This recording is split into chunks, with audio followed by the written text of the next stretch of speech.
Alrighty, hey everybody, we are here, and this is going to be STG Weekly, episode 199, or not 199. Crap, I put it wrong on the title card. Dang it!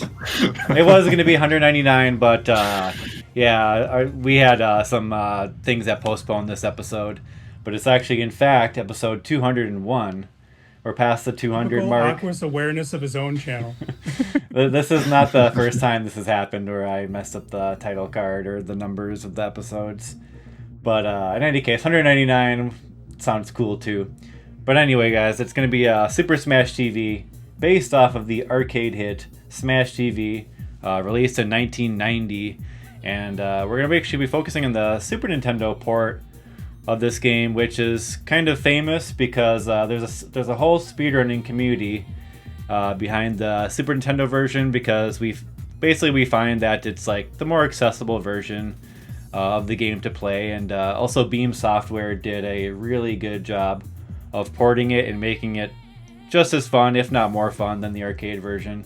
So we will be focusing on Super Smash TV. Yeah, this port would be released in 1992. So just a couple years later. And so as our guest on this episode, it's going to be a speedrunner of the game, and it's got a lot of hours on this game. He's going to have a lot to say about this game, as well as myself, as I am also a player, but it's RNGesus. So yeah, welcome to the show, RNGesus. Good to have you.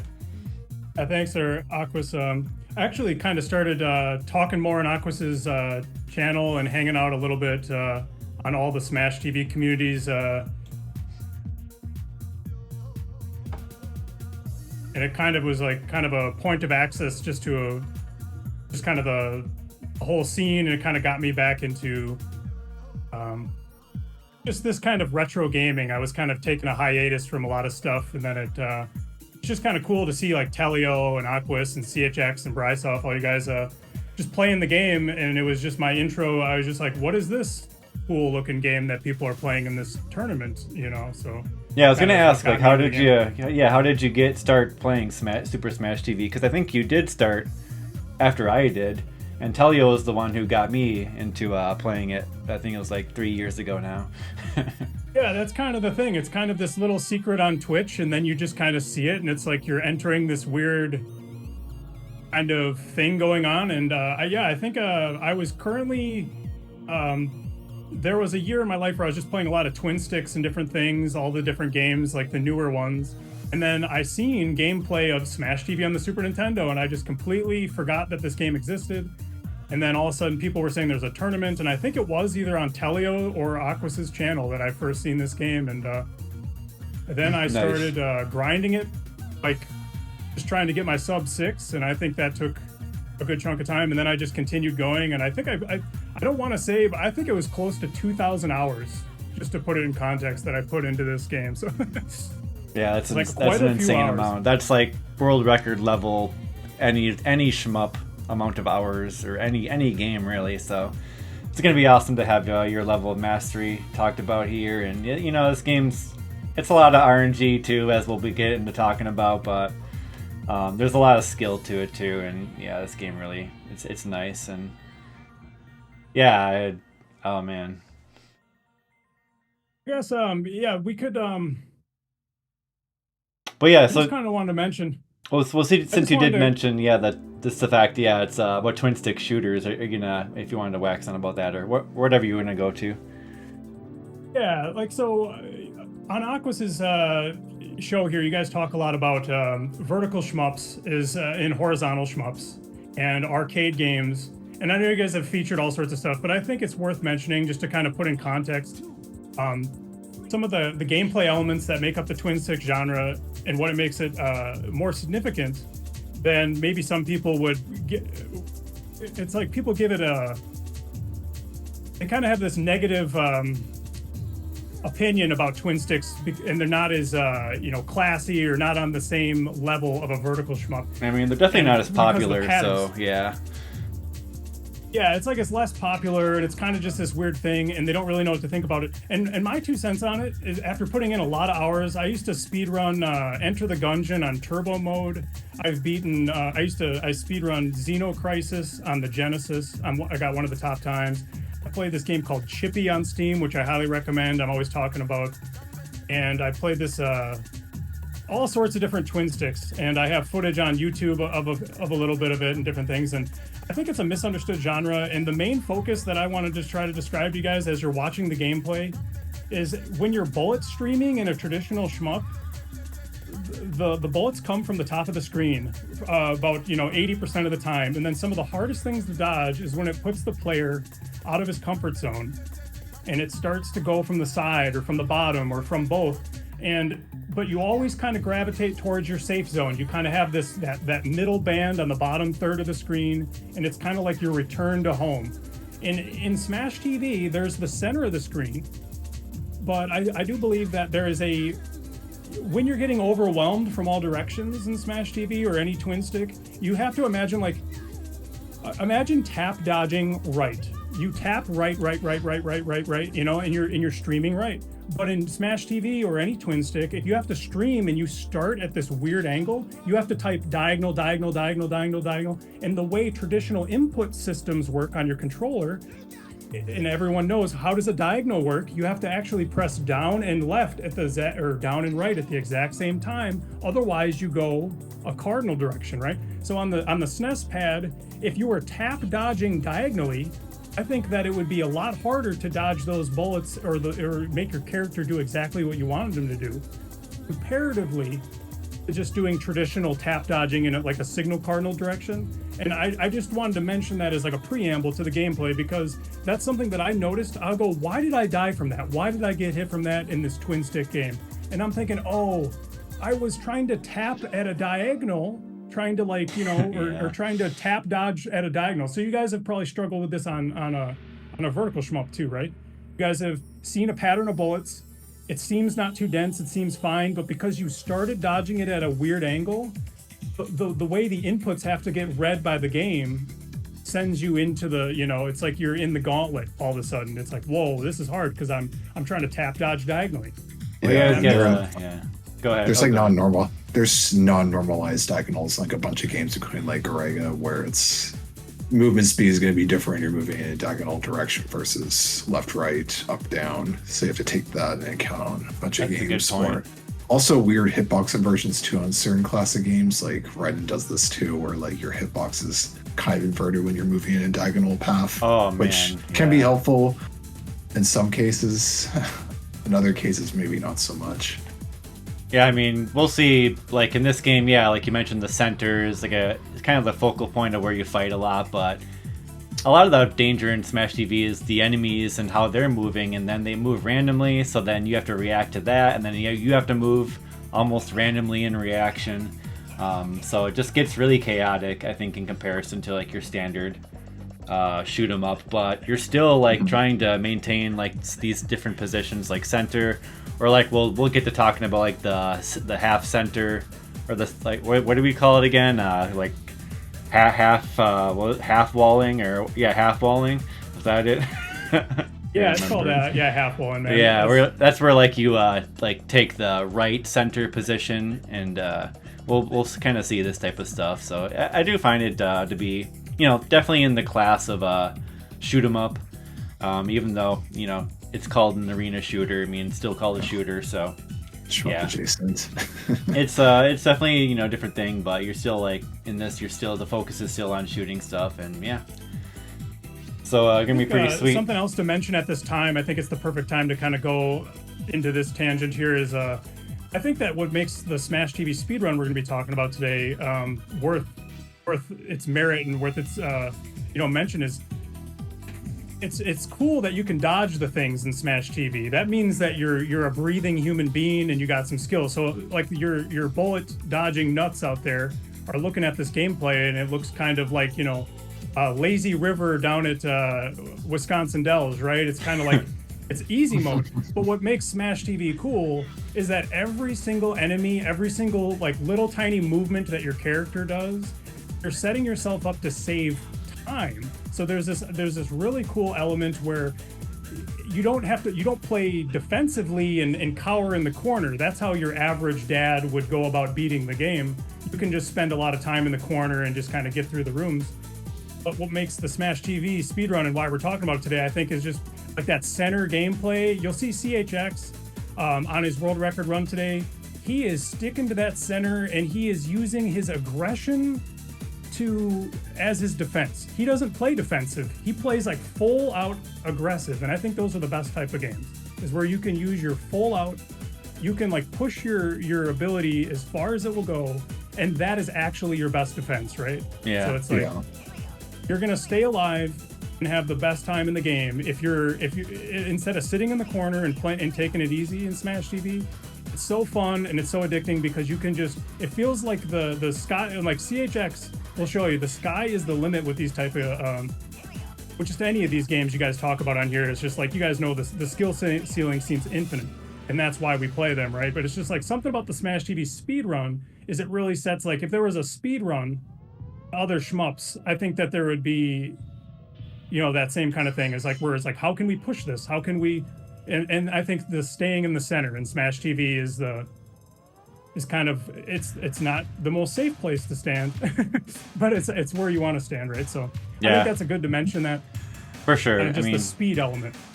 Yeah, we will be focusing on the speedrun of the normal mode of Super Smash TV once we get into the run here, and that's going to be by the world record holder, and he's CHX42. We were going to try to maybe have him on with us today, but couldn't work out. But it's okay, because we got myself and RNGs that have plenty to talk about here.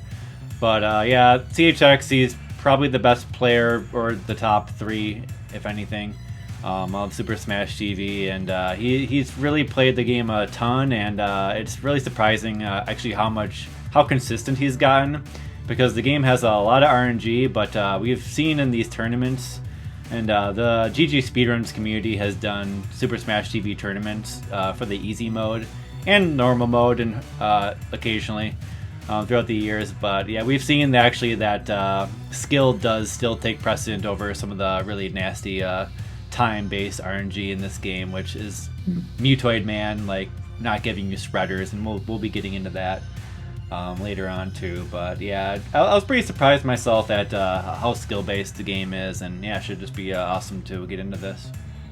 That's really cool that you mentioned that, Aquas, because I was going to say something like that too. I was going to say, I think CHX reached a threshold where he and Brysoff too, like, I wanted to kind of go, maybe just give some credit.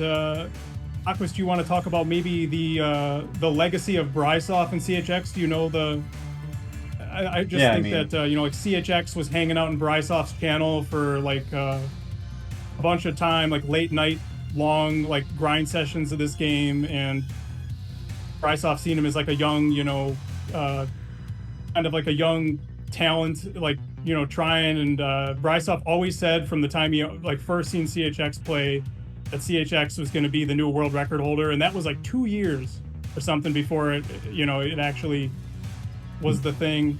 Yeah, I mean, and we kind of heard this lore over the time of playing the game. You hear about this kind of epic Brysoff grind, all the years he put in the game. Yeah, so yeah, Brysoff is the former world record holder of the game. I think he might still have a couple of records, but basically he had been running the game from the get-go, and had formed the whole, like, he basically created the whole community for this game, the Super Nintendo version, so that's what we're talking about there.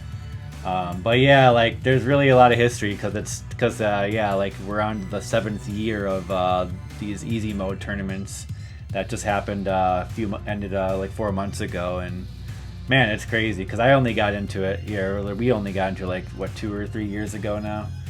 So yeah, it's pretty, I don't know, it's pretty nuts. Yeah, it kind of has like a cool history too. If you guys get into the game, definitely look into the history, and join Brysoff's Discord, and he has just generally check out Brysoff and CHX. They're definitely some other Oopla, 40 watt range, Aquas, Telio, Tetsuo, amazing player. Tetsuo got really good, didn't he? Yeah, for sure. Tetsuo was like really, I was watching him play it. He's just like killing it. Just so look out for Tetsuo.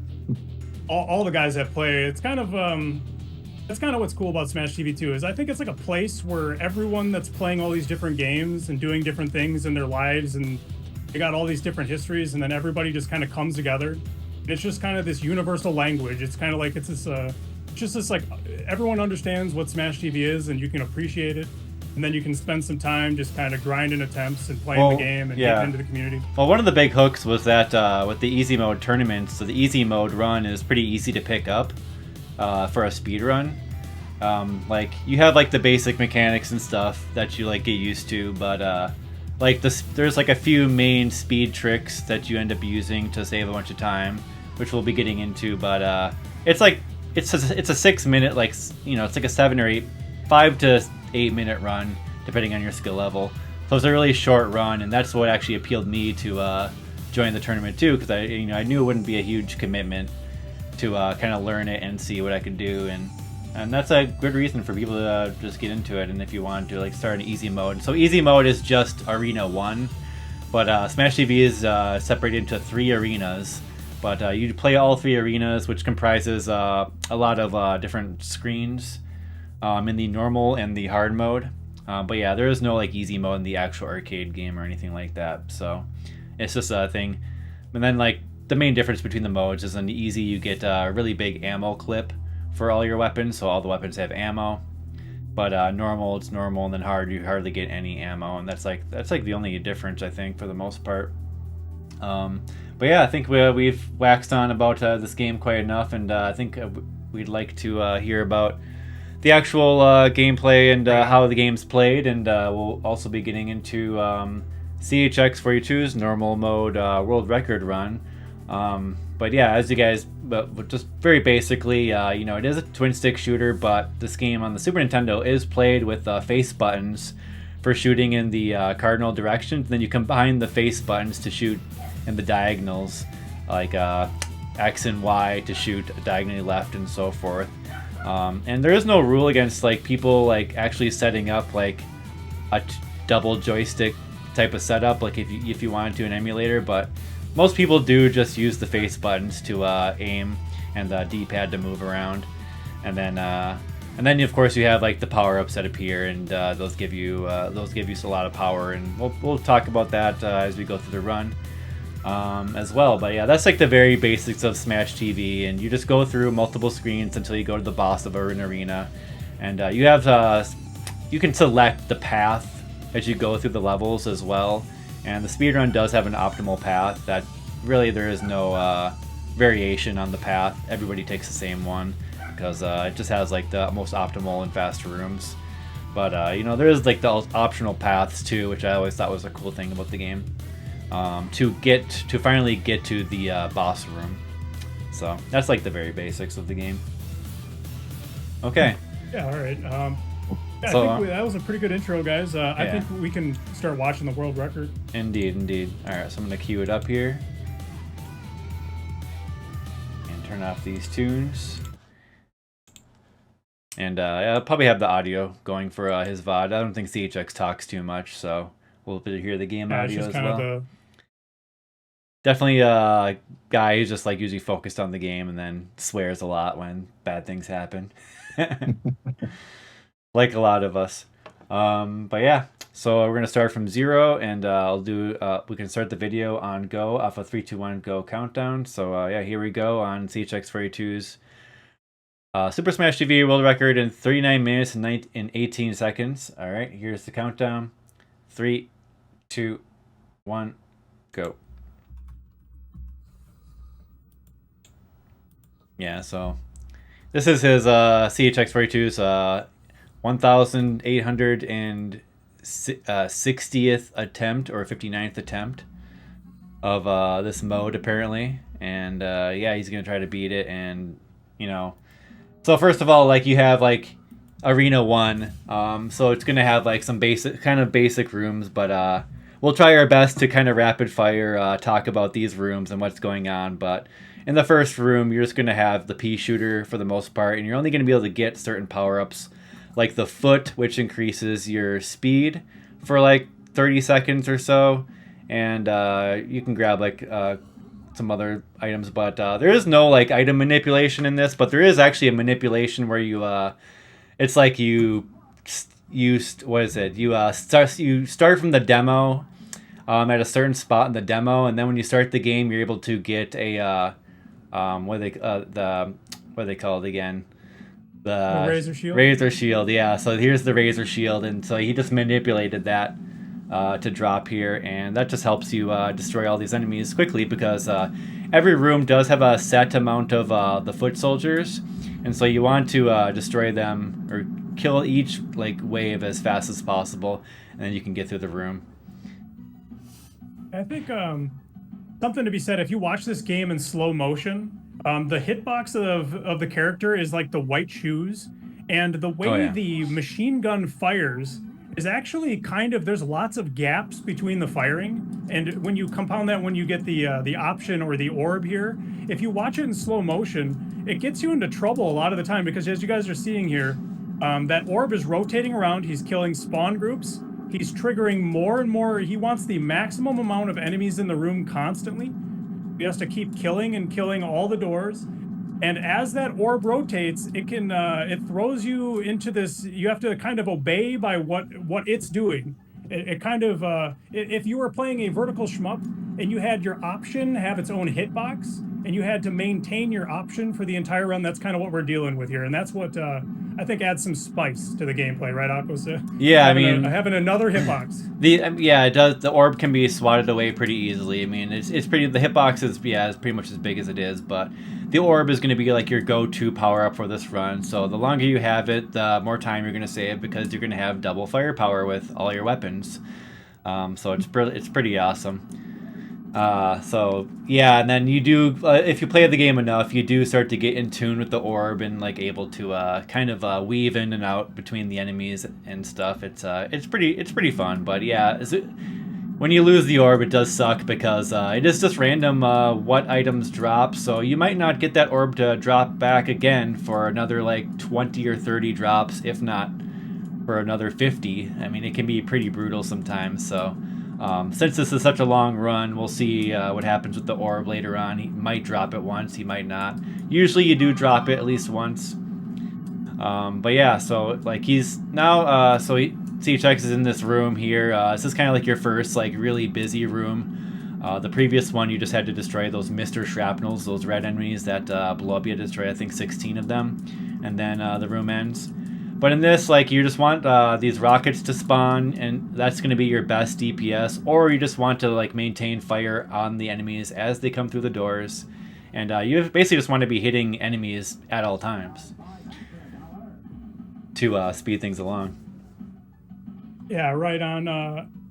Things I'm thinking about here is the rockets. We haven't mentioned the rockets. So we're talking about weapons killing enemies. And you'll see in CHX, when he gets a rocket, it's not that you just panic and you start shooting because you're afraid you're going to die. You'll see CHX, every time he gets a clip of rockets, he snaps to his, like, just in his comfort zone, and you'll see the top runners in this game, they just very, very lightly tap the button, and they sit in a very kind of a particular way so that they get as much dudes with each volley of rockets.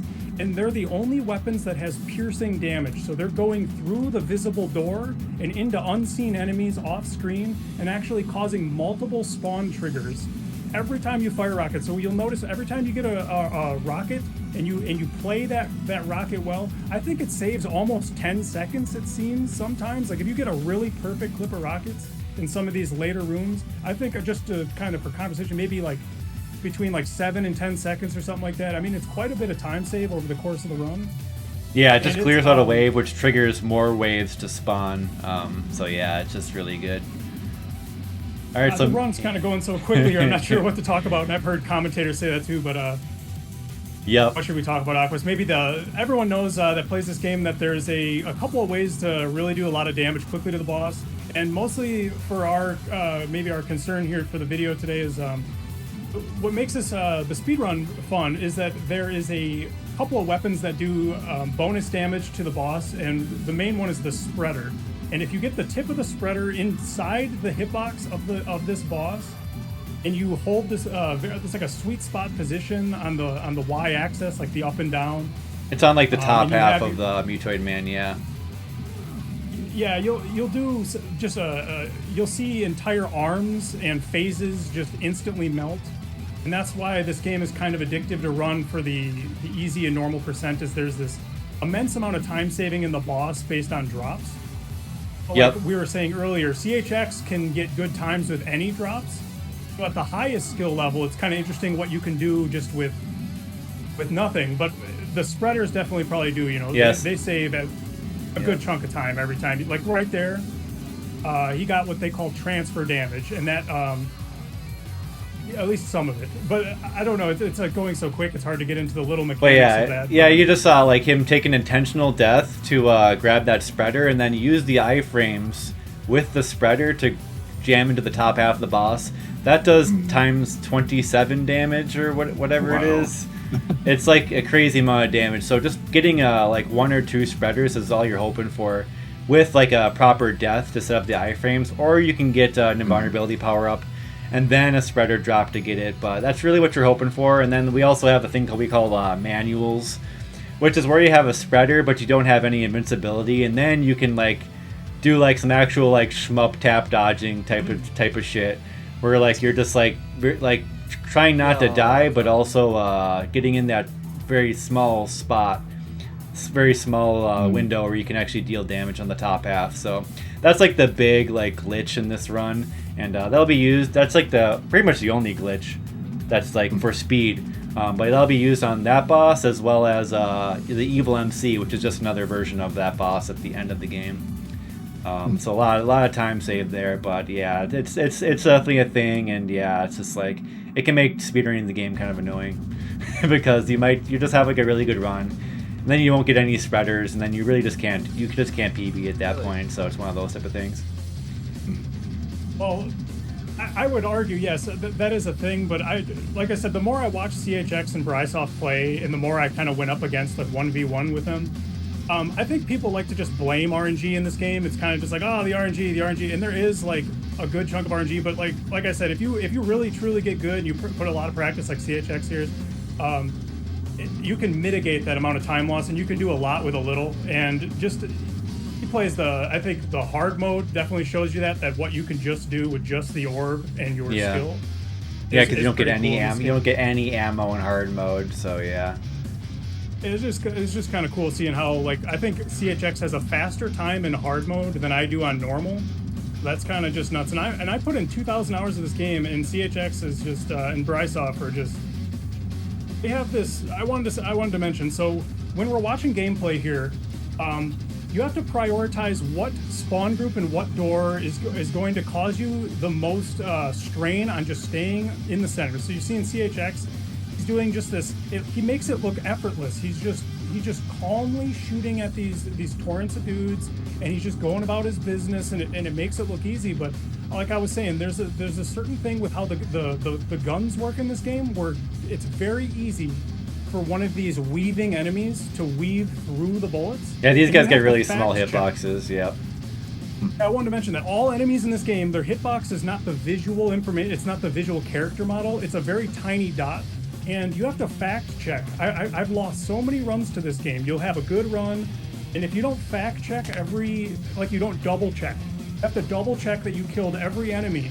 And you'll see CHX make some crazy plays where his orb is like going to be lost. There's no hope. He's surrounded on all sides. He's moving at a strange angle, like we were talking about. And somehow, just through the amount of hours he's put into the game, he acts like it's normal, and you hang out on his stream, and he's doing nuts things. He's like weaving in and out of, you guys play all sorts of the crazy smokes, like some of the dense patterns that some of these top runners can just effortlessly weave through. He's doing that with his shoes of his character and his orb, and his orb is moving, and then the characters are moving. It's just that's why I got interested in this game. There's a lot of moving parts when you say Aquas. Yeah. It's like. Yeah, when the screen gets really busy, you'll see CHX actually weave with the orb so that it's like behind him as like the enemies are in front of him, so he doesn't lose the orb, and it gets really pretty nuts at that level, because that really at that point you've really played the game a lot to do it's that. Kind of like movement manipulation. Like option manipulation? Like what? I was asking if it was like movement manipulation. Well, it's always going around in a circle, but yeah, like you move with it to protect the orb, like you're moving to protect it while also protecting yourself, and yeah. Okay. Yeah, it's kind of this duality, I guess. You're like, oh no, I'm gonna lose my orb. Oh no, I'm gonna lose my orb. I better move this way. And then what do? You hit something that your hitbox hits. You're constantly having to. You have 2 hitboxes to keep track of, and one of them's moving. And your brain will tell you, I gotta keep this orb because I'm on a speed run. I'm on a clock. I gotta save time. It's double damage. I need to keep this orb, and then you'll walk on a mine, or you'll get shot very easily. You'll just see the bullet coming from 100 miles away, and somehow your brain tricked you. Now, I wanted to mention, this is one of the hardest rooms in the game, and watch how effortlessly CHX just tears through this. Look at this. It's that like orb was so close to losing it there. I just wanted to let the gameplay shine here because this is nuts. He got a pack of rockets there, so he got to clear a ton of them, and now he's trying to fight for that nuke, but can't get it. You know, he's got to decide to stay in the corner, and then these enemy groups they spawn out just so quickly, and so you're constantly having to assess where the threat is going to be pressing in on you. And then you need to move to that spot so they can actually survive. But now he's got a razor shield, and yeah, these razors have they can all take 4. They could probably each one could destroy 4 or 5 guys. So once he got that, he's pretty much got this room probably under control now, because getting that razor shield allowed him to stick the center, and by sticking the center, that allowed him to optimally get all of his orb shots, and there he just had a good room because of that. Yeah. Yeah, he's on a really good pace. I've ran this game a lot, and if you get a sub 12 into this room, you know you're on good stuff. And he got almost sub. He was at 11:30. He's 30 seconds ahead of a playable pace. That was a perfect room as far as I'm concerned. Yeah, CHX already knows that this is a good pace for him, and he needs to focus up. And the pressure. I was gonna mention this too. As you guys see the speed run, the longer the speed run, the higher the stakes, right? And this game, everyone says, is hard on your hands. So do you want to play 11 minutes of intense thumb spamming action and then lose your orb right now and then have to reset? And that's kind of what you would see in a session of grinding this game. Is he's probably not on, this isn't the first 40-minute run of this he's done tonight. He's probably on his 10th. He's got a lot of stamina, so yeah. He wanted rockets in that room because those rockets just tear through those snakes. And otherwise, you really can't destroy them quickly enough with any other weapon. Spreads are okay. I mean, grenades are okay. Grenades do a little bit more damage.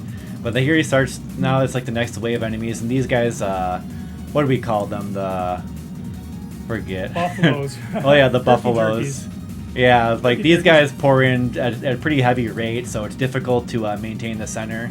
So you'll see him switching up his place of his home. Home turf, I guess.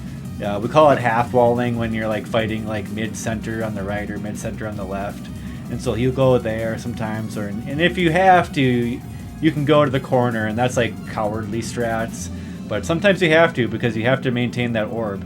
So he's doing a great job here, just getting another pack of rockets, and being able to identify when good items drop and grabbing them in time. And whoa, that was close. Look at that! Look at that! How CHX, he actually micro tapped around with his orb there. Yeah, that was great. That was actually really good. Cool. He seemed aware of keeping the orb intact there, even though all that danger was extremely imminent within a 2-second time frame. Yeah, so he knew he missed the shot. He knew his orb was in danger, and he just tapped down like it was a casual walk in the park. And that's the lot of hours he has in this game. THX, just watching his gameplay, he makes it look so smooth and so free and so easy, and it's amazing seeing some of that, just that little micro adjustments he makes on the fly like that. It really is. So yeah, we're going to Scarface here. Yeah, boss. Basically, how you defeat him is you have to destroy all these panels around the outside completely, and then once you've done that, or while you're doing that, you have to deal damage to the face itself. But you cannot get the kill until every panel is destroyed completely, and then so the priority is on the panels. But if he gets a lobber, which will only drop during the boss fights, that's going to be his main source of damage on the face. I think you're getting a little bit here and there while you're shooting the panels, but yeah, the lobber just does a lot more damage. So he did make a mistake there, and he lost the lobber there. Kind of unfortunate, but he just gets one to spawn underneath him again. And then when you have the lobber, or other weapons, you can also like keep Scarface away, so he's just able to hold it down with the lobber. But not all the weapons do keep him away like that. The pea shooter's not really good enough. A lot of the weapons aren't really good enough. Like the rocket's not good enough. But if you have the lobber and you stand in this way, like it'll pincer it down. So like now he's got all the panels destroyed. Aquas, Yep. I think a lot of people that, like you say, like, hey, you should play normal percent on Smash TV. I think it's like the meme that's like, I don't want to play normal percent. I don't want to have to play Scarface. And the reason is that this guy is so random. Even the top player in the world here, it's like this guy just feels like he has an agenda and it's out to get you. And he has some glitchy hitboxes on this phase on his right side, which is even worse. Sometimes they just don't take damage. Yeah, the right panel here on this form has like a glitched hitbox or something, but it's just really difficult to destroy it. So you want to prioritize destroying that first. Then once you can tell that the panels aren't flashing or like they're beaten down there, he will go down. And similarly to the first form, you got to get all the panels actually all but one, I think, for this form.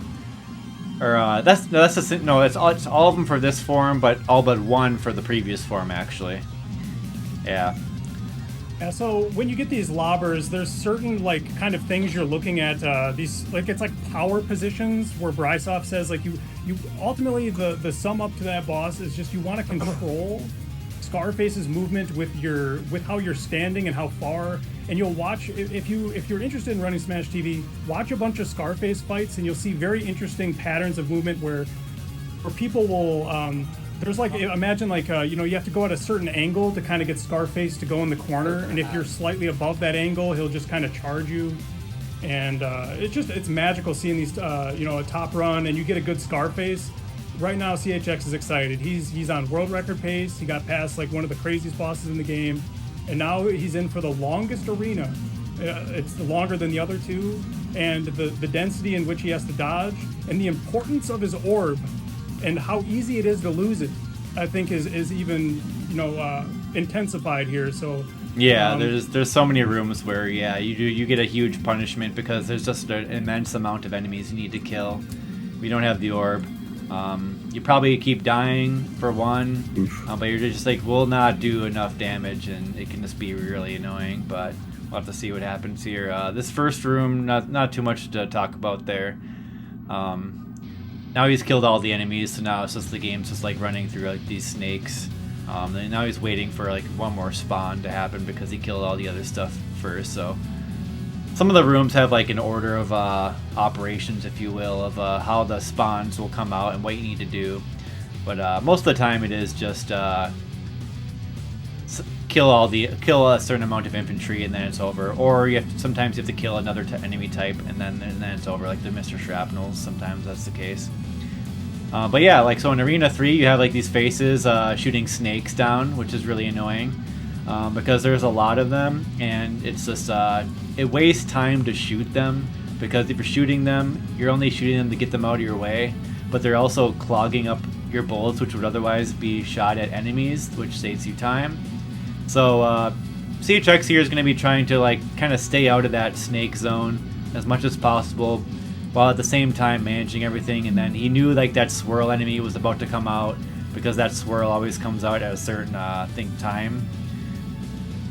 And so he's kind of fighting from the center left here, and then trying to grab the good power-ups as they come. And yeah, I mean that room went pretty well. I think this room is still timed, but it's this is still a timed room technically, but you still need to like survive it, I guess. Yeah, I remember running this game, and what you're thinking about in this room is you're like, man, the orb doesn't drop in the next room. So the orb does not drop in this lizard room. So if you don't get an orb in the previous two rooms before this all starts, you're sitting there sweating and you might have lost your PB. So CHX has an orb, he's on a good pace, and he's in the room with the orb. Now, if you lose the orb, you do not get it back. That's what we're saying. Like, a lot of the mindset of speedrunning this game is it's like it's just so intense being on one of these paces and just how much RNG and things you've had to deal with, and just to be on a pace, and then you having to execute under these conditions of the, the small hitbox enemies, the RNG of of the drops and the boss RNG and all this stuff. It's just such an exciting speed game, and it's very unique in that sense. It's just I wanted to say something like, well, maybe we have a few seconds here. Is you know, everyone that speedruns games or plays games, I believe there's a sense of that home. It's like you have an expectation of what's going to happen in the game, and the more you play it, the more you can kind of route it out, or you feel safer the more you play it, and it kind of guides you along its path, the easiest path you've devised over the many attempts.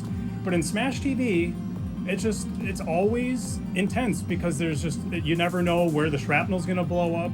You never know where the next enemy is going to not get shot and having to micro tap around it. It's just, I think there's just from the time the run starts to the time you play, in every run, it's just a unique, intense experience. And I think that's why I think a lot of us, like Aquas and I, you know, we got hooked to the game. We enjoy the game. It just has this sense of just intensity, like the entire time. You're just like, I got to keep this orb.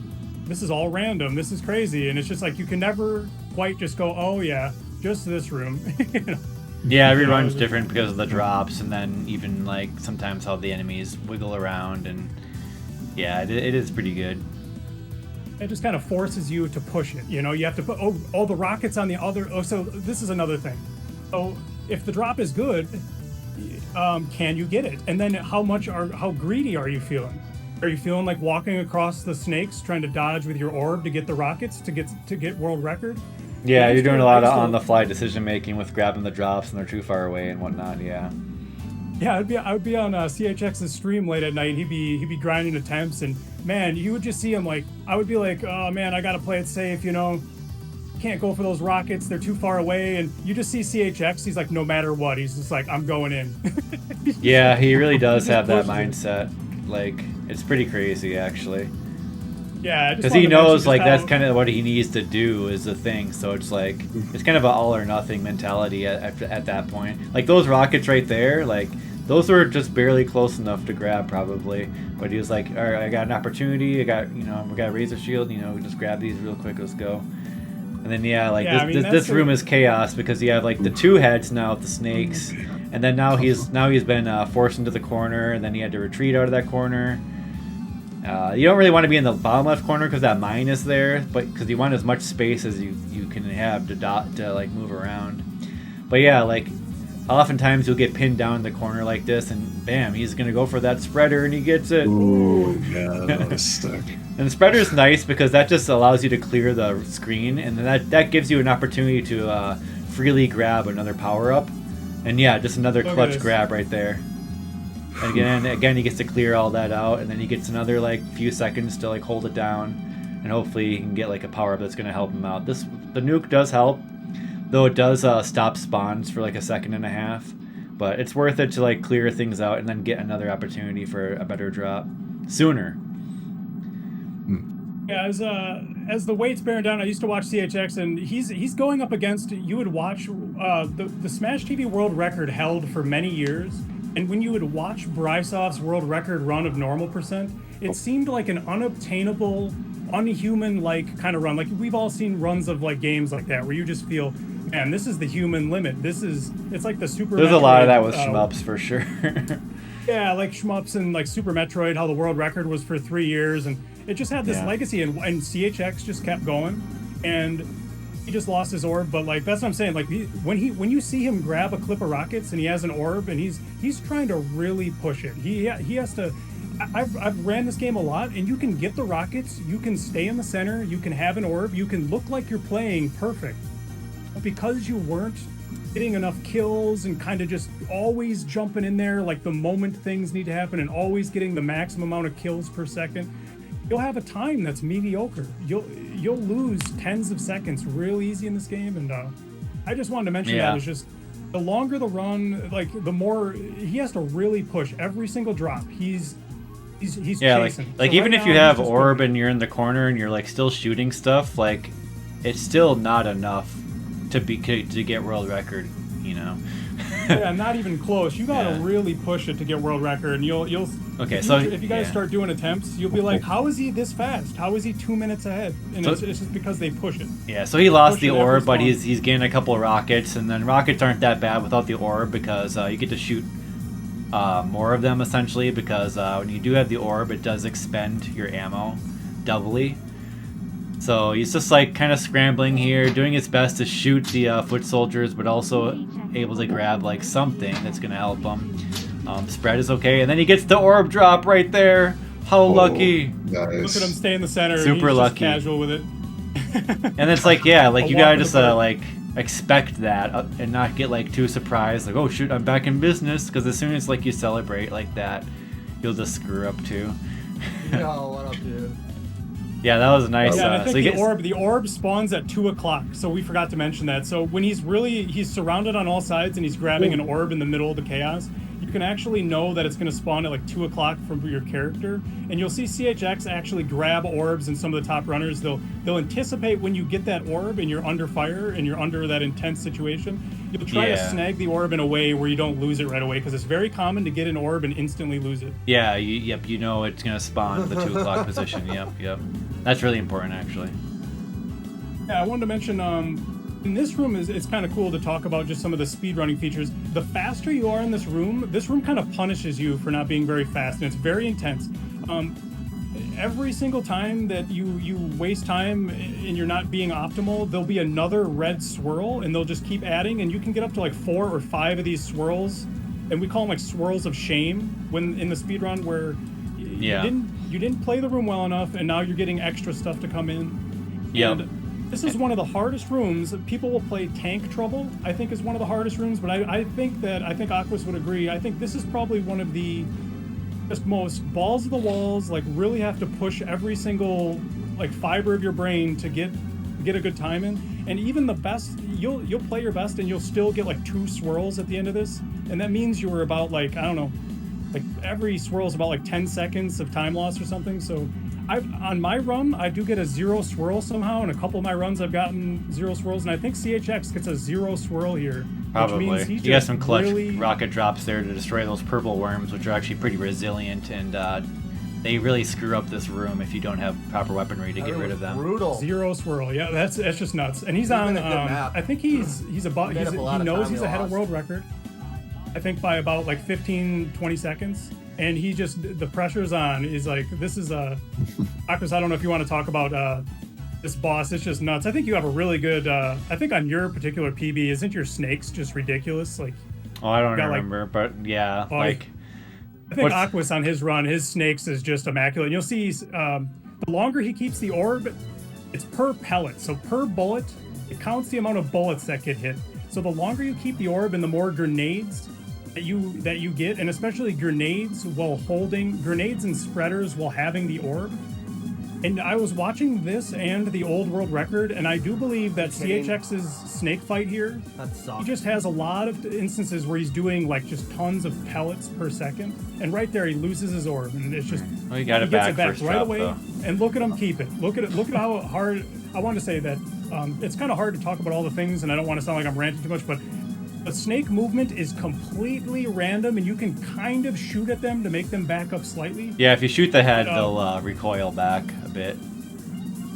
Yeah, as far as I've seen CHX do deathless snake fights on some of his runs. Maybe he didn't do it this time, but I've seen him do it deathless, and he's one of the only people that I've seen. But if you guys played this like 20 times and you practiced all day, these things are so random that I think that you would still die probably 9 times out of 10, even if you just practice this all day. So it's pretty tough. I mean, you have like those little like hockey pucks or whatever going around. Those are pretty fast. And then they, if you're actually fighting from the top, it's difficult because the snakes obscure where they are. And sometimes you do that CHX has to grab the drops here too. Is just he knows when he's like.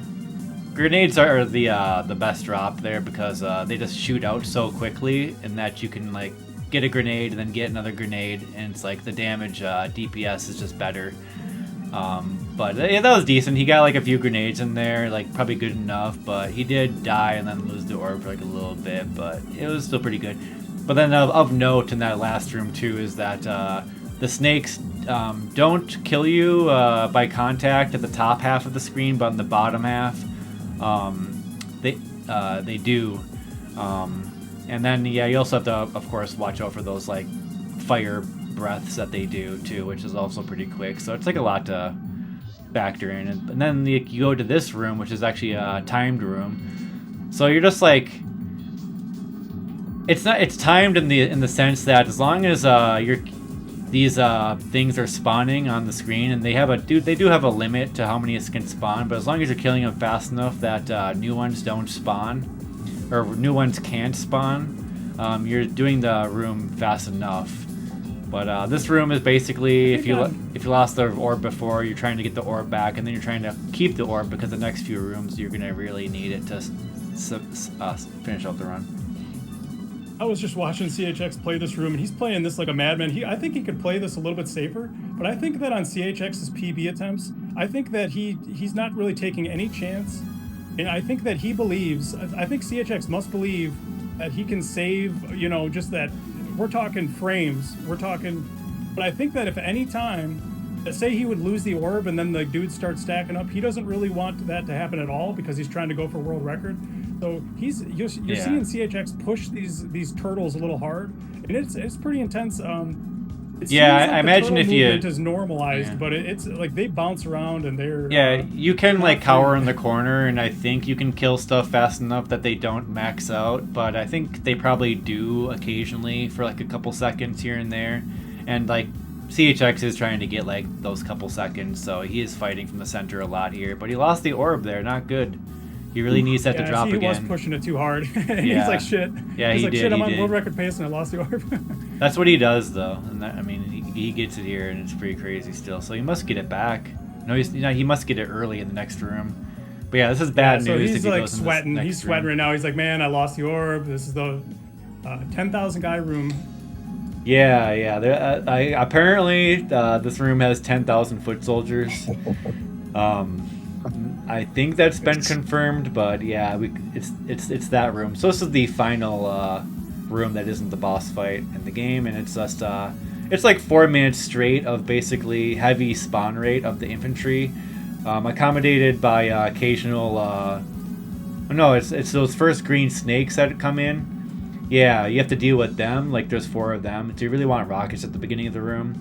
But other than that, all you have to deal with is one red swirl. I think like a couple minutes in, I think that's it, and then you just have to like manage the center and destroy these guys as fast as possible. So it's like a really fun room. Yeah, so just to talk about how, I mean, we're trying to promote and kind of talk how cool the speed game is, and I think this thing, this final finale is just so perfect. It's very far in the run.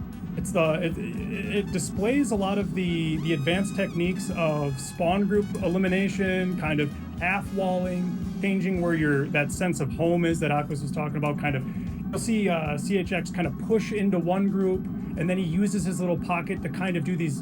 There's these very special parts of the floor. It looks like you can just kind of spray diagonally and kind of clear up dudes. But what I've found is that there's kind of sweet spots. There's kind of these guidelines where if you stand in a certain kind of cardinal, it seems like all of your diagonals kind of line up a little better. But Aquas and all the top players that have all the top times, I think this room is a real test to your ability to just kind of dance within the chaos that the game gives you. And then when you think that you think it's almost over, it might not even be halfway over. This room, it really does go on for a long time. It does. Yeah. I just like to say it's such an intense. You're sitting there. I remember on you're sitting there grinding this game, and if you're on pace and you get to this room, it's just like, man, I got to do this room. It's just like it just keeps going and going, and the longer the speed run, the more important it is to keep the orb, and the more important it is to just. I think that CHX makes it look so. Look at how. I think Aquas and I watch all the other all the top players play. They have a sense of calm. I think that you get from just playing this game a lot. It looks chaotic, but you can just enjoy the gameplay here. For just look how CHX is it's almost like he's Bob Ross, and he's painting some trees. He's just doing little circles. He's just feeling it, right? You just watch him.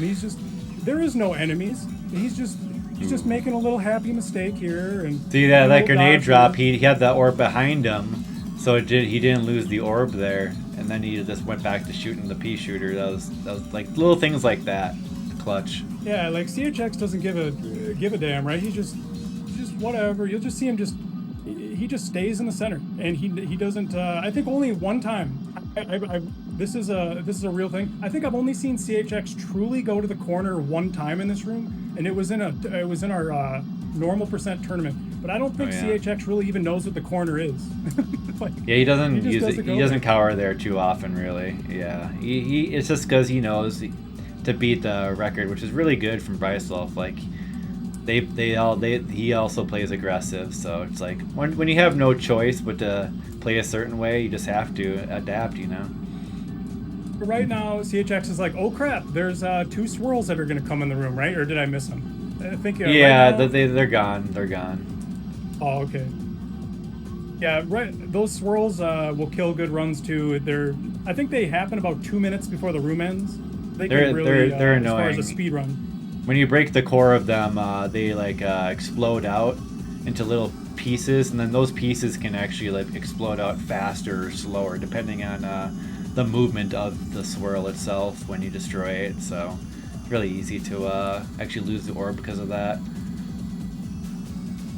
Now, world record got 3 spreaders in this fight, which got him a ton of exploit damage, and now CHX Come on, game. is on world record pace. And he knows he needs some spreaders, and he knows he needs to play this well, and we can just he's like breathing heavy. Yeah. You know, the oh man, changed. starts out with the spreader. See, this is what we're talking about. Takes an intentional death, you're gonna grab it, use the iframes, and then get that glitch damage. You know you're getting the glitch damage when those fireballs are not coming out. That's when you know he's getting it. And then he gets a good manual here. Yeah. The manual, so he ran out of iframes, and he was just kind of running up with the boss. He did get like 5 shots in there, and even one glitch shot is good damage. Seriously. It's pretty absurd just how freaking good that is. Yeah, so grenades are you can tell decent you got damage. the glitch shot when you don't see the fire coming out of the other side of the boss. Yep. So if you fire the spreader and you don't see the bullets coming out, it means that they've done the glitch damage. Yeah, so lobbers, yeah, that's like consistent damage. What you want to do with the lobbers though is you want to place them like top center, like underneath the chin of the boss, around there, because what's happening is actually the lobber has a big enough hitbox that it's connecting with multiple hitboxes of the boss. Oh my god, another spreader, that's so good. And so you actually get a little bit more damage there with the thing there. So yeah, he's definitely gotten some pretty good drops so far. What was it, 2 or 3 spreaders so far? And he made them all count. Oh, come on! Oh, another one, This is like the moment he was like waiting for years of playing this game. Just this is it. Oh man, so he even got like the transfer damage, which is when he goes to the final form. You can't get the glitch damage in the final form, only when Blow up! it's transferring to the final form that damages. And damn, that was a fast There play. it is! Let me turn this down a little bit to watch out the pop off.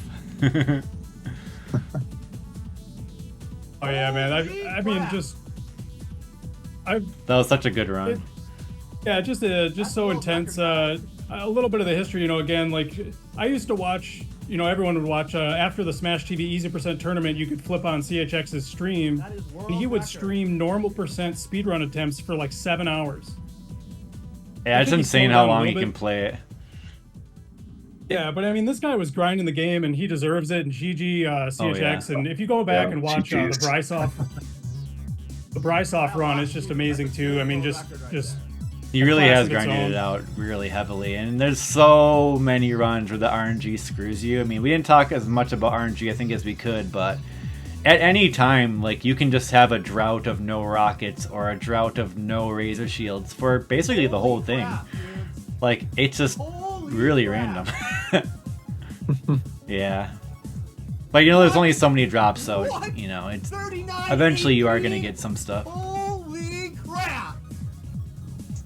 So I think, I don't know how much he beat the record by there, but he beat his PB by 38 seconds. Yeah, so that was like huge. Must have beat the record by like 10 seconds at least, 20 seconds.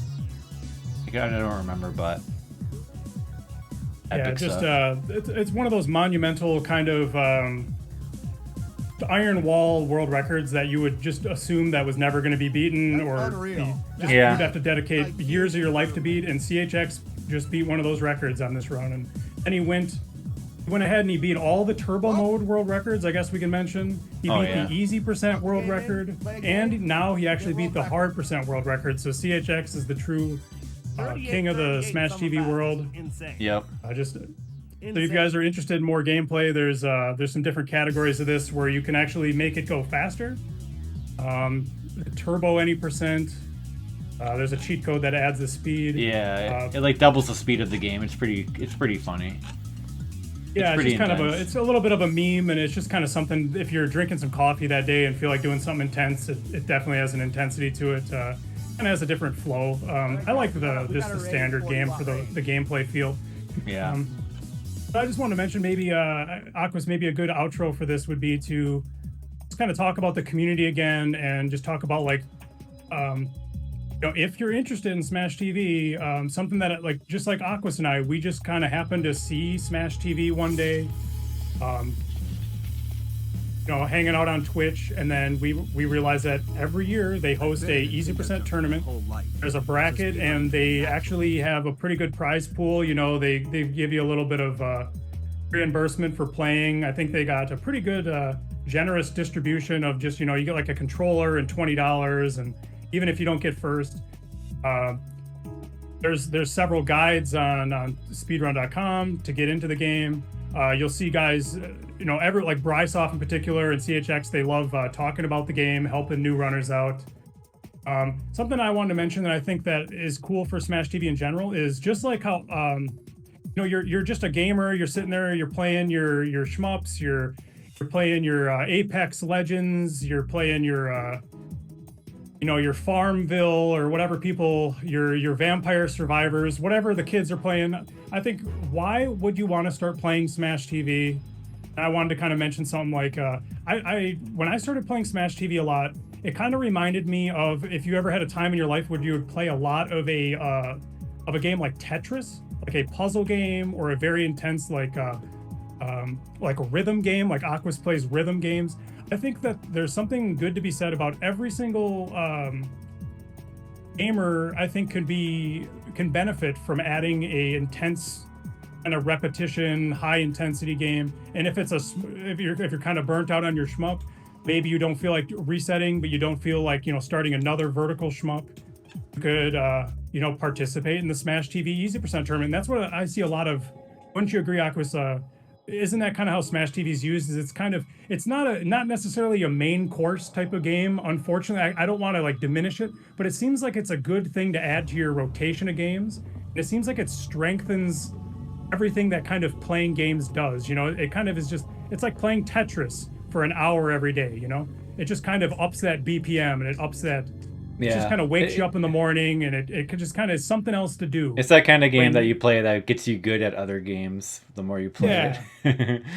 That's kind of what I noticed. Yeah, it's like the more you play Smash TV and the more hours you put into it, it's like all of a sudden you just kind of, it's like I was playing games a lot better when I was playing a lot of Smash TV. It just kind of, the way you have to handle the RNG, the way you have to just constantly reset, the way that it's like there's an exciting tournament going on and you get to watch, Aquas play and all these guys on Twitch, and you feel like you're a part of something, and it just kind of gives you something else to do at the end of the day. It's like, I could just, my main project right now is kind of me, burning me out, or I don't really feel like playing this game. It's like, it's just something you can throw on for an hour and just, it's like a really intense experience. It's kind of like a bottled, it's like kind of like bottled lightning or something. Yeah, that's like kind most, of like boom. Yeah, that's like most arcade games. They're just good, short, fun experiences. And then with the easy mode, you only need like 8 minutes to do a run, and then you can see if you get some spreaders on that Mutoid man, might get a PB. Well, it's not always about that, but sometimes it is once you play the game enough. Yeah, so that's just kind of what I say. So I wanted to kind of just say, if you're a speedrunner out there, if I post this link in your Discord, or if you see this introduction to Smash TV, and you're going, well, that game looks pretty easy, or I have better games to play. It's just like this game kind of has that X factor where there's a community for it. It's one of the top 100 games on speedrun.com when everybody's submitting runs. It's something that you can just kind of jump into. You don't really have to commit your whole day or your whole week to it. You can just kind of play for these short, kind of bursty sessions, and I think that's how it's best enjoyed. And that's kind of how I enjoyed Smash TV too. I just kind of slowly. There was a while there where I was putting a lot of hours, but I think after a while, I just kind of enjoyed. Would just flip it on and do a run, see what the RNG does, see how I'm playing, and then do something else that day. And I think that's a good way to kind of just kind of mention Smash TV, because people are like, who wants to play this all year? I don't want to play this for a month straight. That just sounds crazy. It's just you can just play it in these like short bursty sessions, and it's just a great game for the tournaments are fun. So once again, I'll have links to all this stuff, relevant stuff, but the tournaments are ran on a channel called GG_speedruns, and they do happen every year. So I'll probably just leave a link to the Twitch page in case you want to watch out for that or whatever. Maybe even I'll probably even leave a link to the probably even Bryce Hall's Discord. I may ask him, but it is pretty easy to pick up. And again, like those tournaments do actually have prizes, controllers and money prizes, so you can literally win big prizes, big money. I love it. In the tournament. So like that, not many speedrunning tourneys like actually do that. Except for some, some of them occasionally, and yeah, this actually happens to be one. And I myself have actually won 2 controllers through the last few years, and I think almost over $100. So, holy crap, big money, big prizes. Like $90 in prizes too, yeah. Yeah, it's like that. So then you can just say like, I actually, I got some money playing Smash TV. Just for the dollar bills. So then also like, to note as well, like it is a really fun community, and if you do go back and watch any of the tournaments, we got some really good commentators. One of them in particular that everybody loves, his name's LOZ Cards Fan. He does he basically has like that commentator voice, like a baseball commentator. So like he does a great job and hyping it up, and everybody who commentates the tournaments. They all always get pretty hype about like the spreaders and what's going on, and it's usually a good time. So that time will roll around again eventually, and maybe we'll see some new faces from the STG Weekly viewers pop up there, because I know a lot of you out there could just do great at this game. And you could play the arcade game too, or other versions of the game. That's fine too. But yeah, we think that the SNES version is probably the most refined version of it. Of course, you can't. It's not exactly the original, but they did make it a little bit easier than the arcade. Like the arcade is harder because it is arcade, but they did kind of tune it down a little bit on the SNES version to make it kind of more of a focus on like some like being speedrunnable. Like you could probably speedrun the arcade game too, but you'd be probably using a lot of credits. But in this game, if you're speedrunning it, you're probably gonna use like 1 credit at best. Maybe 2, and you only get 3 anyways. So yeah, but yeah, this is really fun, and I think we did talk about this game in a pretty good fashion. Maybe Maximo, if you had any further questions about the game, since you're the one who hasn't really played this. Myself and RNG's both played. Yeah. Or anybody else in the chat, but yeah, I think we kind of covered it decently. Yeah, I think the only thing I was thinking of is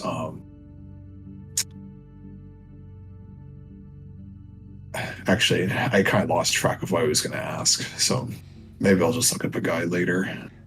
Yeah, there's the guides on speedrun.com, and it's pretty straightforward. It's just like it's just to talk about like that spreader trick, and what else did the guide cover?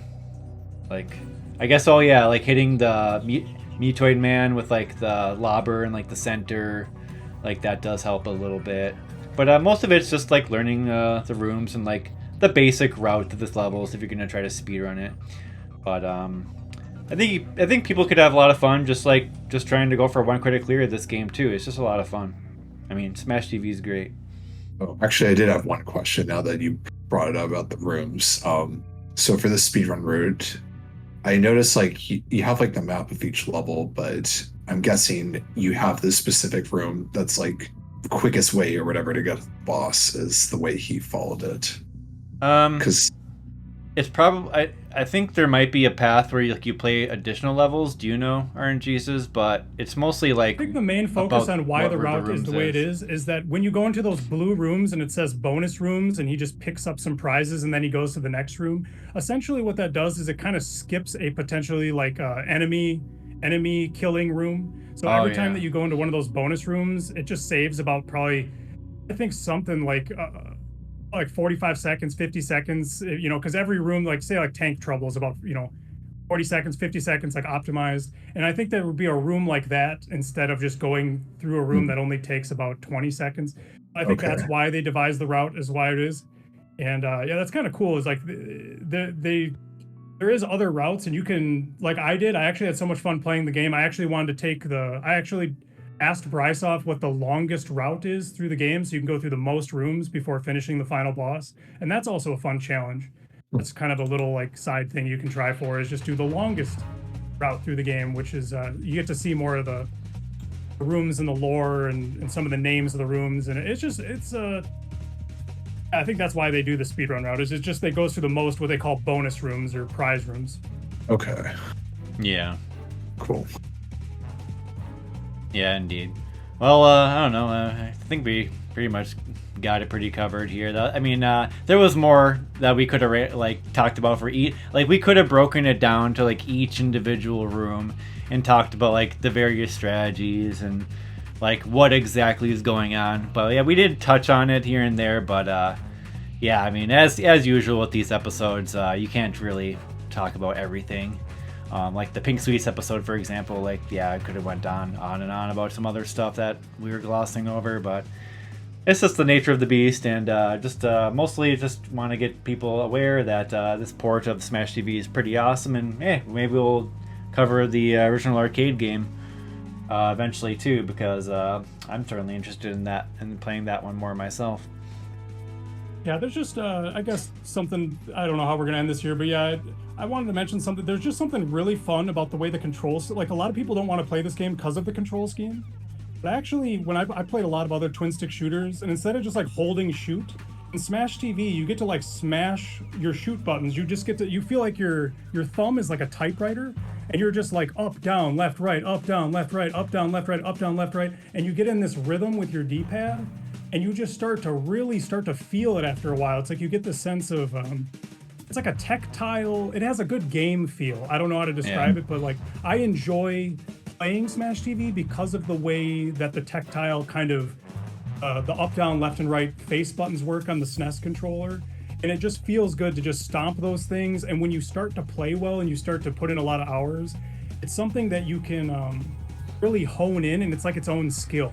And I wanted to say, like, you can't buffer buttons like as much, like it sometimes eats your input if you like mash them a certain wrong way, and you gotta kind of, there's this certain subtle touch to it, and I think that adds to the game as well. It's just the way, like, I can't emphasize how fun it is just to smash those buttons and just to, you know, be limited by those face button inputs for the machine gun. It just adds to the just how it feels to play really fast. I mean, you're just like bam, bam, bam, bam, bam, bam, bam on that controller, and it doesn't feel like any other game I've ever played, right?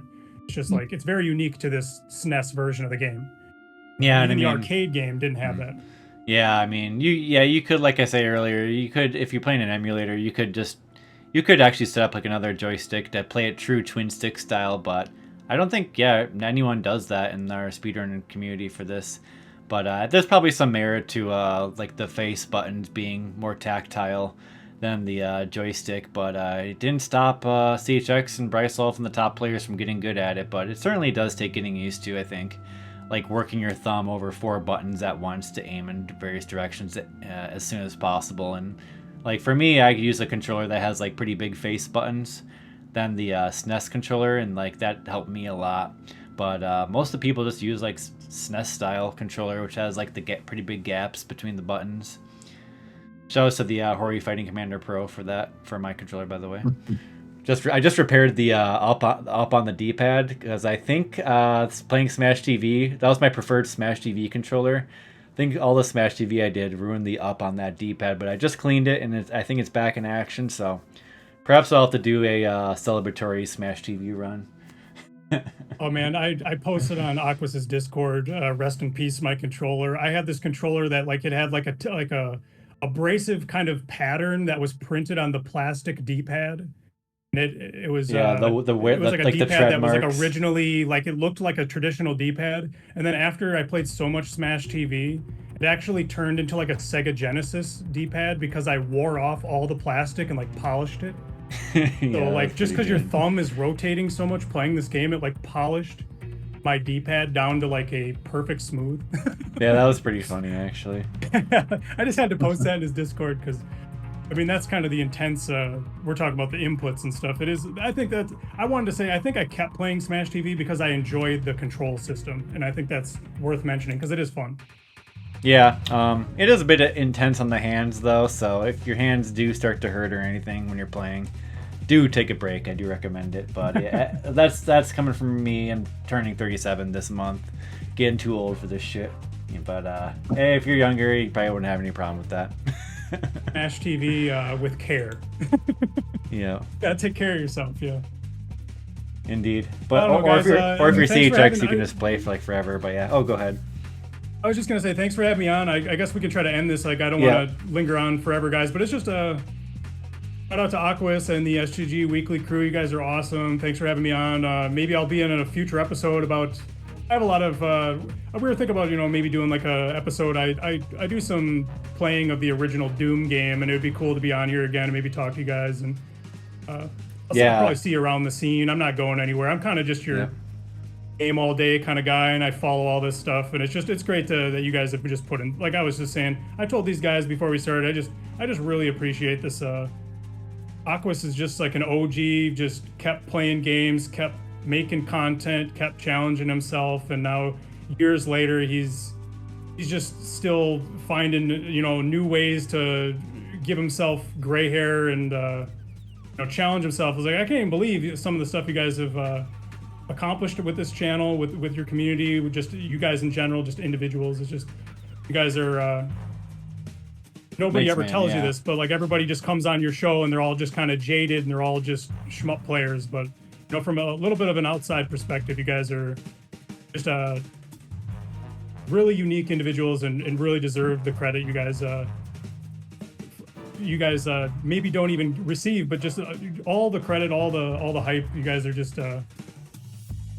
someone to look up to in the gaming community, I guess. You guys are kind of just soft-spoken and humble, a little bit too humble, I guess is what I'm saying.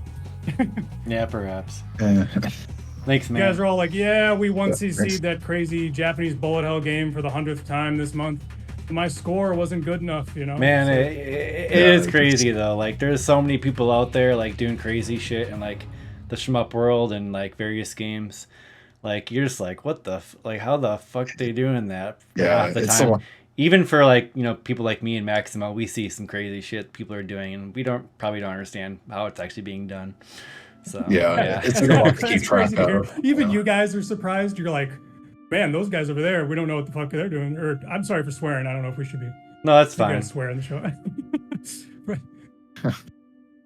Yeah. You guys are awesome. I guess just shout out to you guys. Just continue and do this. And there are us fans out there that do appreciate all you guys do for the kind of the underground per se of the shmup world here. So Yeah, Yeah, thanks. thanks. Yeah, I was really glad this year we were able to get a lot more episodes compared to a couple of years ago. So Yeah, it's been a lot of years. It's been 10 years. So yeah. yeah, wow. Yeah, this is like a show I saw like when I was getting into the scene back in the day. So it's interesting to see how like far it's come since then. Yeah, even if we haven't been consistent on the schedule and all that, but yeah, big shout outs to Maximo though for helping get a lot of stuff organized this last year as well, because he did help get a lot of episodes coming. And me, I'm just usually there just to man the stream and be ready to get anything going. But once again, if anybody does want to come on the channel and talk about your game or anything like that, we do have a submission form link in the description for either Awesome Game Replays or SCG Weekly. And just give that form a submission, and we'll get back to you and possibly consider an episode with your content. But it's always cool to see what people want to share with us and learn about the various games and stuff. So we will be around. No plan on going away, but maybe it just won't be weekly. That's all. Yeah. So yeah, okay. We shall end it up there. That's episode 201 on Super Smash TV. Thanks anybody for coming by, and once again, we will have all the relevant links in the YouTube description for you to follow up on anything that may interest you in regards to this episode that we talked about. So yeah, until next time, we may get a Doom episode with RNGs at some point in the future. That would be awesome because I know there's some Doom heads out there.